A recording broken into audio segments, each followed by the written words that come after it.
diabetes. Allie? I love blueberries. Thank you. Sorry, Barbie. Toy stores in the UK will no longer be separating the girls section from the boys section. It's all thanks to pressure from a group claiming gender stereotypes are harmful to a child's development. Here to debate this is Sabrina Schaeffer from the Independent Women's Forum and Rebecca Haynes, a blogger and associate professor of media studies at Salem State University. Ladies, thanks for being here. Thanks for having us. Thank you. Okay, Sabrina, I know that you are against the idea that these toys will now be commingled. There won't be any segregation of the aisles anymore. But why, Sabrina, why pigeonhole little boys and little girls into certain stereotypes? Why not just let them choose whatever toy they want off the store shelves? Well, I think little boys and little girls will choose what they want to play with. But the bottom line is I don't think companies like Hasbro, for instance, are trying to stem the tide of gender equality. They just recognize from a lot of market research that Transformers sell better with boys and Easy Bake Ovens tend to sell better with girls. And there's nothing wrong with sort of recognizing that boys and girls are different, that we have different interests and preferences and aptitudes. Doesn't mean that we can't go on to do anything that, girls can't go on to do anything that little boys can go on to do. It's just that, they like to play differently, and that's okay. And Rebecca, why not let children just gravitate to whatever toys they choose?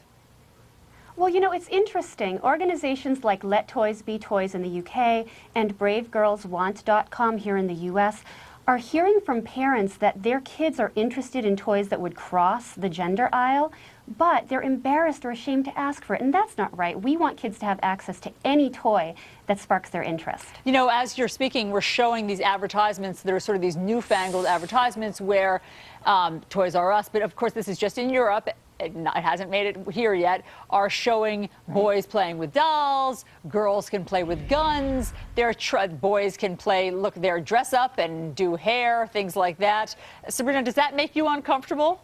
It doesn't make me uncomfortable, but look, you can give a boy a doll, doesn't mean he's going to play with it. I have 2 daughters and a son. I recognize that my girls are not as interested in basketball as my son is. He's not as interested in princesses as my daughter is.